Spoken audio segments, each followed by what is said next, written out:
For many years, people have maintained that some of my suffering might be because I have manifested it into my life because of my negative thinking. I understand why people have this attitude, but it has always bothered me, and it wasn't until today that I realized why.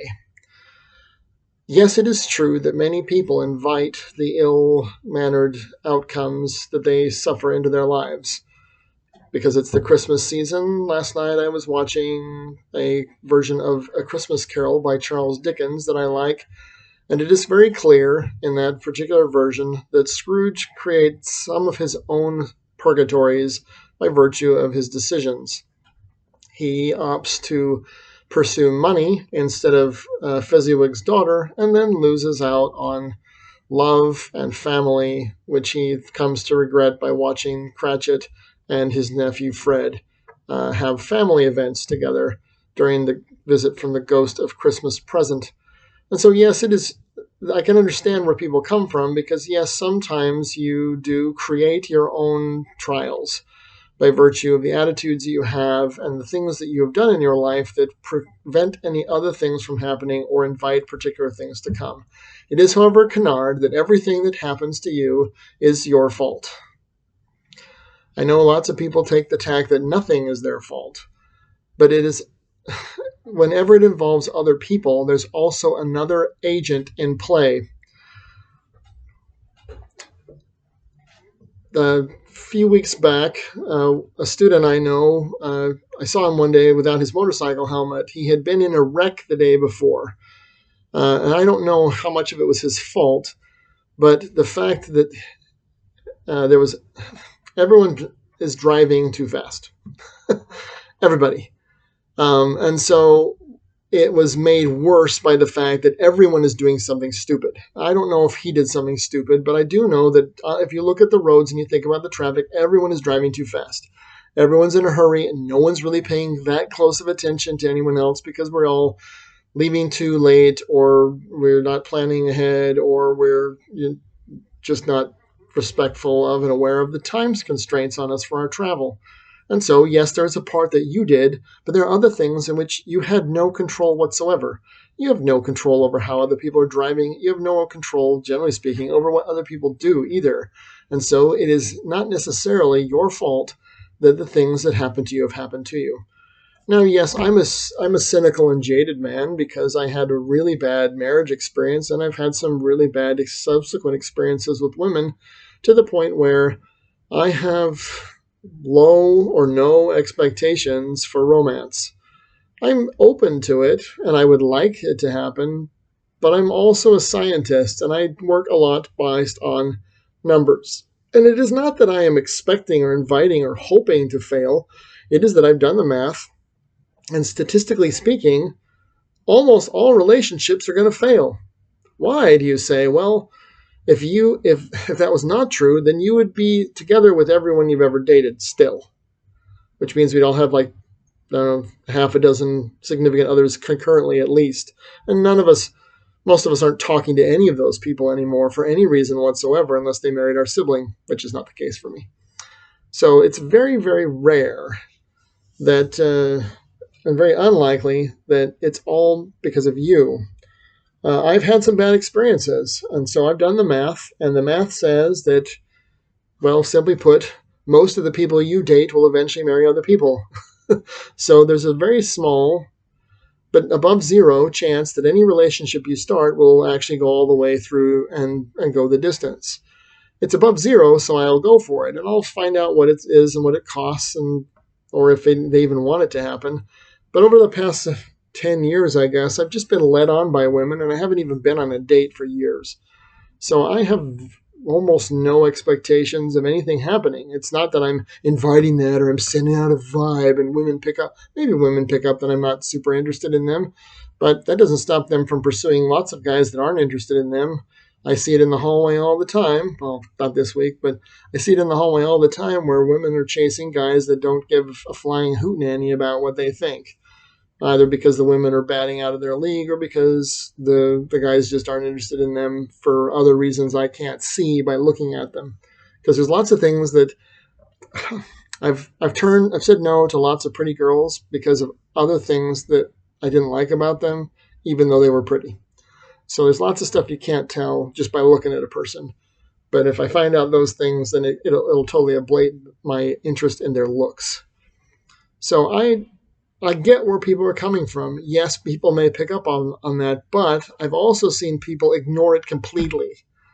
I have family members, I have neighbors, I've had students I had a student this time last year who was totally goo goo gaga over a guy who wouldn't commit to her. And classmates of hers were like, he's not that into you, or when we're like somebody, we don't hem and haw over it. We're like, oh no, that's a no. Well, they got together.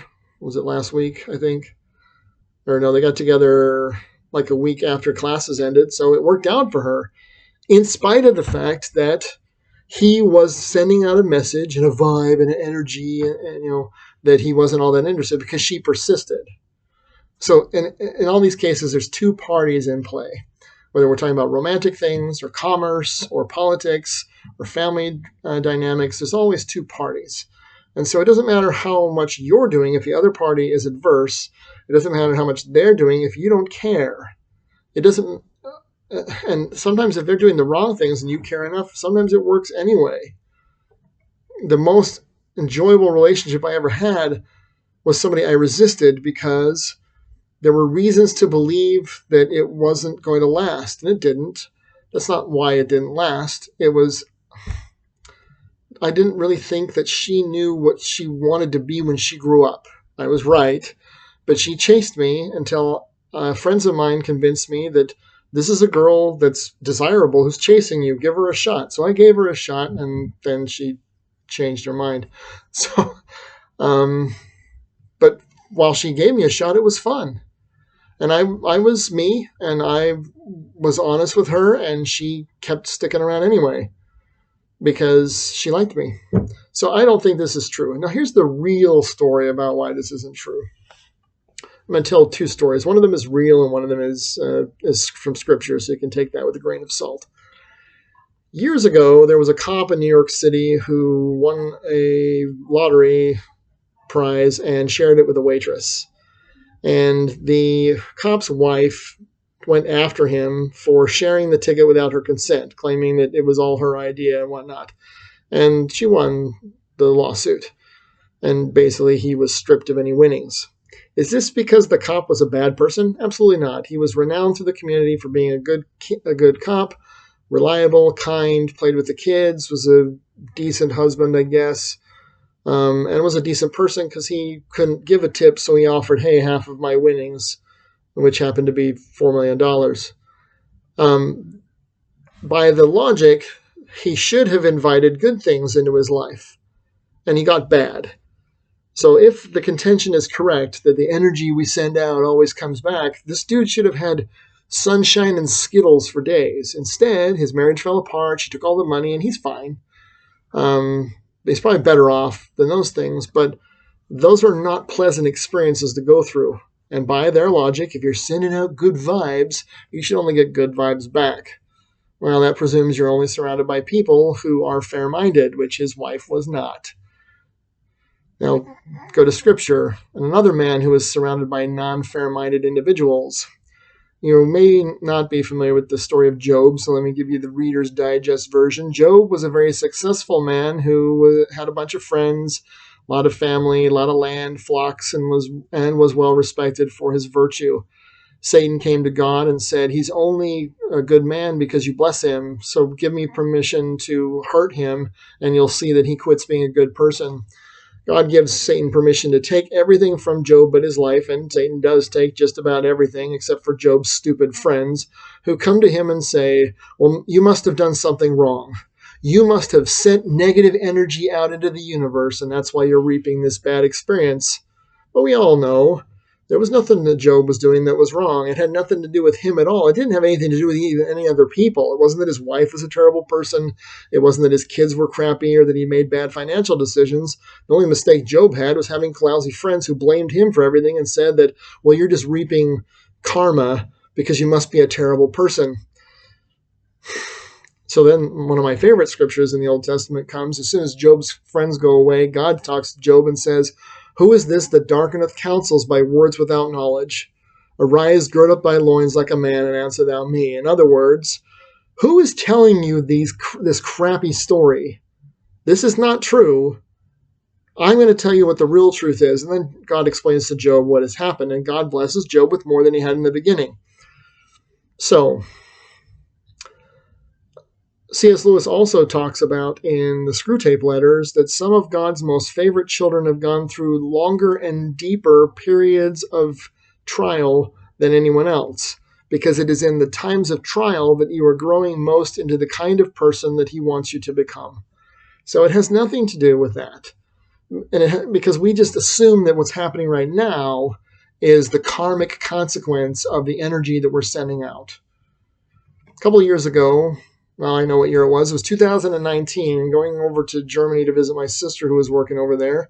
I'm standing in the line at Smith's, and the woman in front of me, using the self-checkout, leaves a bunch of cash, I don't even know how much it was, in the thing that she'd gotten as cash back from her purchase. And I called her back, and there was a woman in line behind me who says, "Oh, that's such a great thing. You're going to have karma bless you in a big way." Well, that night or the next night, I can't remember which night it was, I went to the congregational Christmas party, and I had a €100 note in my pocket that I lost. That is not exactly the karmic consequence that I thought I would generate from that good deed that I did. But the contention could be made, well, this is a consequence of something that you're doing wrong. You're too cynical, you're too bitter, you're too dour, you're down on yourself. And so this is the consequence of the energy you're sending out. No, money fell out of my pocket. A couple of years back, I found a wallet one day leaving work from campus here with $4,000 in it. I didn't know that at the time. I just found there was a wallet sitting in the parking lot. It was pretty fat, and I'm like, oh, please don't have money in it. And I opened it up, and I saw a bunch of money. I'm like, crap. So I had to carry all my stuff back in, go to security. That's when he made me stay there, and he counted it so that I could verify the amount, and so that there was nothing screwy about it. It was $4,000, and the person did come get it. I never heard from them. Was I sending out negative vibes from that? I don't think so. People sometimes cherry pick spots of your life, spots of your interactions with them, and spots of your character or experience in order to explain with a broad brush the circumstances happening around you in your life. Is it true that I'm cynical and bitter? Absolutely. Am I dour? Absolutely. Do I have low expectations? Yes. Do I have a self-esteem problem? Yes. I do not believe I'm a 0 out of 10, but people treat me like I'm as ugly as Sloth from the Goonies. Or as undesirable, I guess. I don't know that I'm not ugly. I actually think I look okay today, which I don't usually say a lot. So, but I'm not top shelf. And I know that. I'm honest about that. I don't think I'm that way. I get treated that way, and that's how I expect to continue to be treated because I don't know why. That nothing makes sense.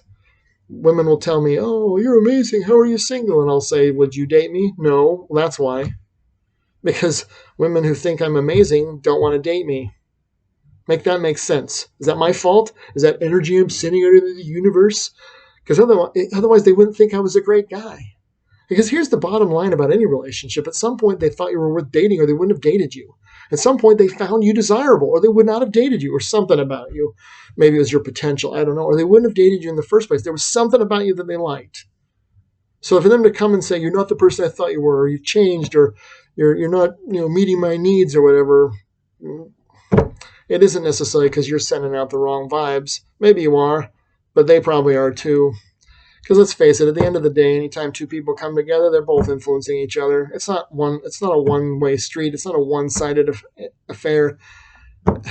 And pretty much all affairs are both parties are at fault to one degree or another. So I'm really tired of this canard that I am at fault for all the bad things happening in my life because I'm a sourpuss, a killjoy, and a party pooper. Are those things true about me? Yeah, you could say those things. Are they true all the time? Absolutely not. I have confidence. I have charisma, just not for romance. I do have things going for me, just not in romance. I do have knowledge, skills, and abilities. You can see that if you watch my videos, just not in romance. And so the only thing that's going wrong in my life, and has been that way for 20 years basically, is romance. I haven't been able to find anybody I like that likes me back. It doesn't mean there isn't anybody. It means we're just not meeting each other. And the ones I am meeting are like, I can do better. And when everyone says that to you, that becomes what you expect everyone to say to you. And they all say to me, oh, I'm not like them, or I'm gonna make up for the things those other women said to you. We'll see. And we see that they don't. And it isn't it might be partially because I sent that out. But I've been upbeat and chipper and hopeful before. And that one I told you about that was awesome, she still didn't pick me. My best friend told me that was the happiest he had ever seen me in his life, except for when I threw tea in Boston Harbor, which I think was my very first YouTube video. That he'd never seen me as happy. And I was hopeful and I was upbeat. You can ask my friends. They had to convince me to date her, and then I was overjoyed and I didn't push it and I didn't prod it and I was hopeful and optimistic. And then all of a sudden one day I got up and there was an email in my inbox saying, hey, we're done and don't ever contact me again. And that was it. What did I do to deserve that? Probably nothing.